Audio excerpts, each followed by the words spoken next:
All right. Welcome to it. Tyler Columbus here with Mount Columbus Speaks. My fourth episode, I believe I've ever done here. It's Raiders week, baby. Raiders week, and we got a lot to get done here tonight. Probably go for 30 or 40 minutes here tonight. I got some television I got to watch because everybody's got to get to that Netflix and chill, right? Okay, here's what I got on the table here for today. Obviously, Raider Hater Week. We got to go over this. Story times. Is this rivalry dead? Seriously, will we ever get the Denver Broncos versus Raiders rivalry back the way that it belongs, the way that it once was? Oh man, it's a weird feeling. We'll talk about that. I got some stories. I got some great stories about when I was playing the Raiders, especially in my second year. I was playing a big old defensive lineman.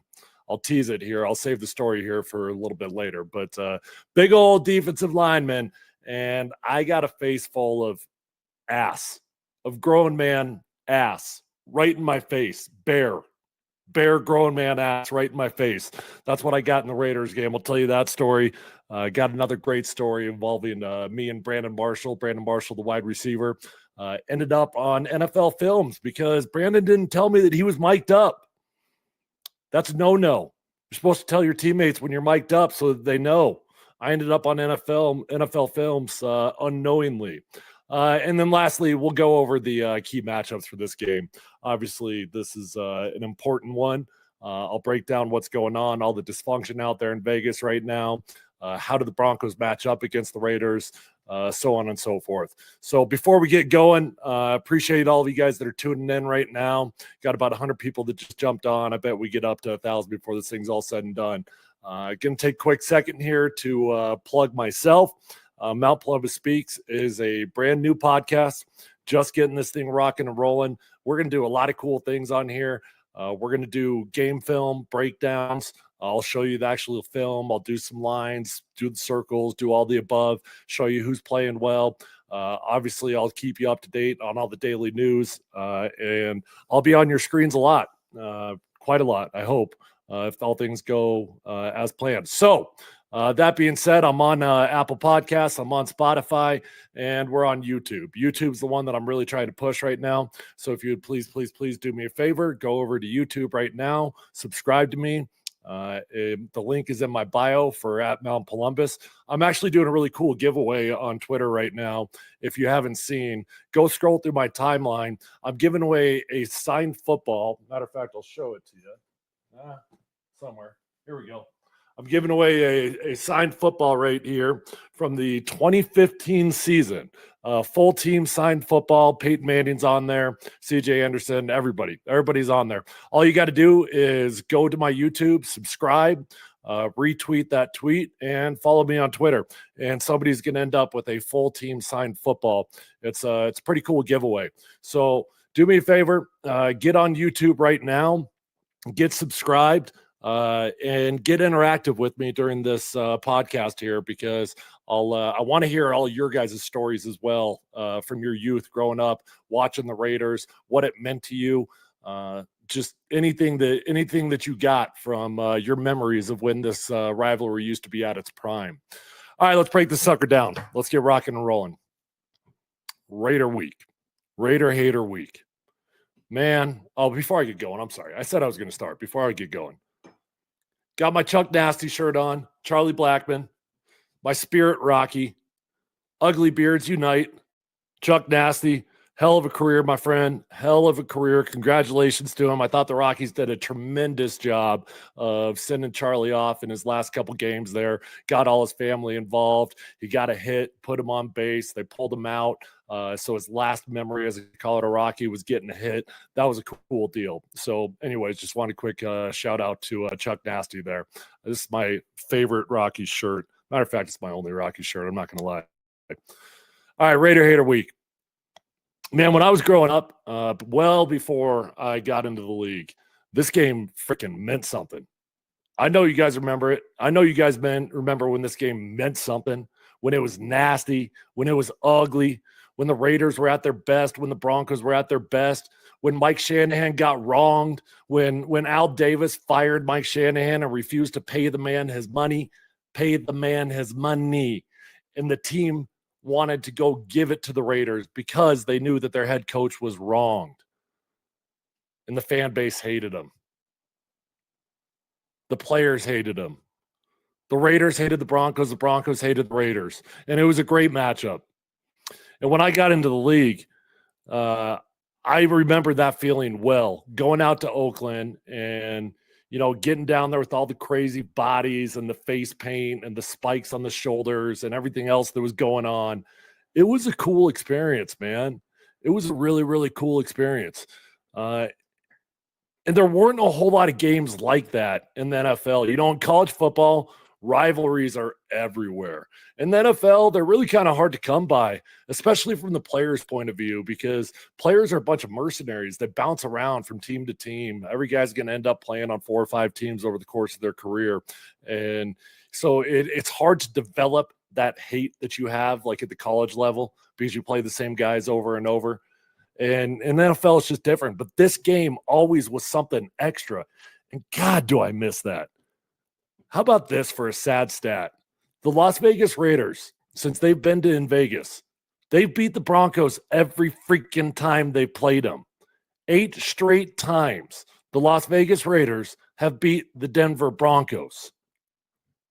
Oh, throw me in front of a bus. What are we talking about? The Broncos can't beat the Raiders? The Raiders? And the Raiders have had dysfunction, by the way, and they got dysfunction going on right now. The Raiders got major dysfunction going on. They got Davante Adams wanting his way out. They got a head coach playing childish games on Twitter. Their head coach, Antonio Pierce, liked to tweet about Davante Adams had played his last snap as a Las Vegas Raider. And when I first saw that, I thought to myself, nah, that dude fat thumbed that thing. No way a head coach is out there actually actively liking tweets about his own players that they played their last down as a member of the organization. Head coaches aren't going to play childish games on social media, right? Wrong. Boy, was I wrong. the very next day, Davante Adams goes on with Kay Adams, and he's talking about it, and he's acting like his head coach had wronged him. And then he says there's a lot of trade chatter out there, but none of the trade chatter comes from 1-7. No, not 1-7. He wouldn't do that. 2.5 hours later, breaking news: Davante Adams demands a trade from the Las Vegas Raiders.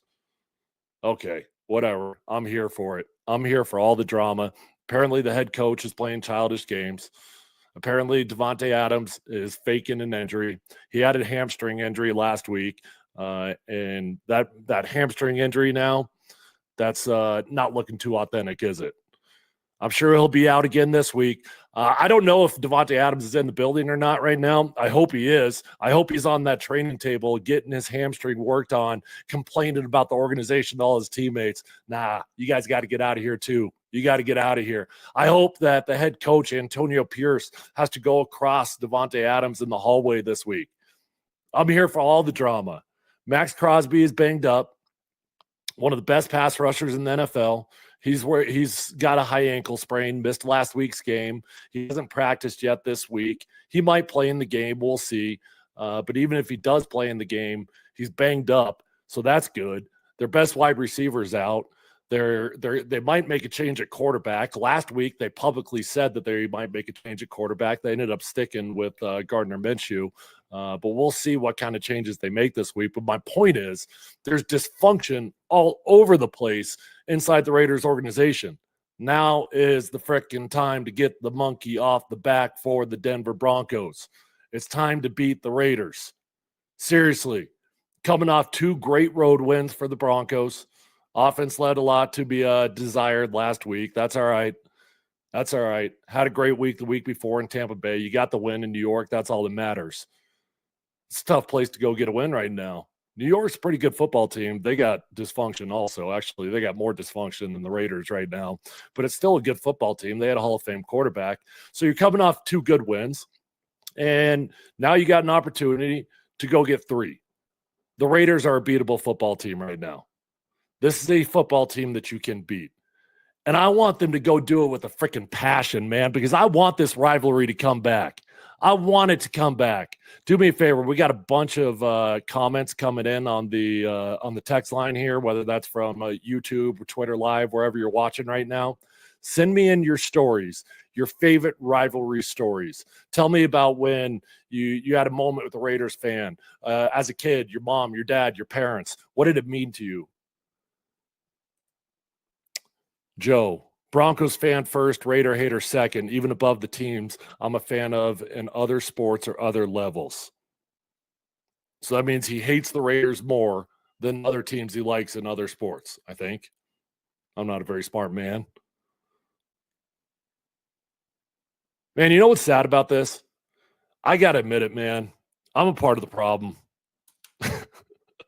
I'm sitting here calling for the Broncos to make this rivalry right again.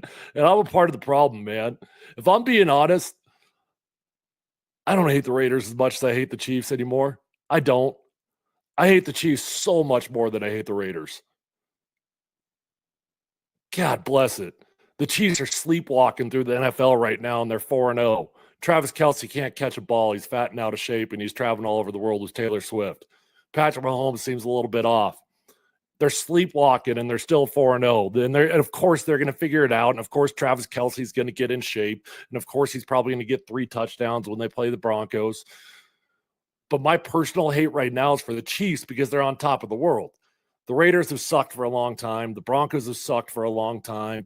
And so when you got 2 sucky teams, it loses its appeal, doesn't it? It loses its appeal big time. And if I really am being honest, I hate the Chiefs more than I hate the Raiders. And I can't even believe I'm saying that because I grew up here in Denver, man.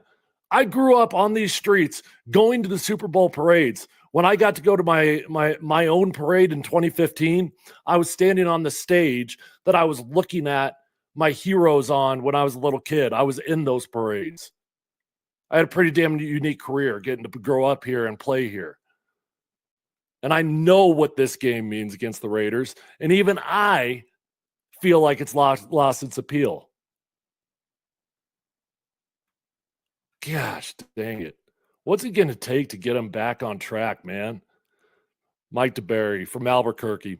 I hate the Raiders. Awesome seeing you. Been following your media career since Broncos radio back in the day. Appreciate you, Mike. Really do. Appreciate you. Mount Columbus speak. I am. I'm speaking hot sauce. Oh, here's a good one. Okay, this is what I'm looking for, Trace. This is what I'm looking for. This is a great point. Talib snatching Crabtree's train. Excuse me. I speak in the microphone for a living. It's easy. Talib snatching Crabtree's chain was the great moment of the rivalry. The last great moment. That was a good moment, wasn't it? Happened a couple times in a year, right? That first time, boom, takes it. Then he goes out there. I was actually working the broadcast after I'd retired. I was working the sidelines for the Broncos game over on KOA at the time. And I was standing about 5 feet from it when Aqib Talib snatched Michael Crabtree's chain the second time. And it turned into an all-out melee, man. I mean, it was like offense versus defense on the sideline.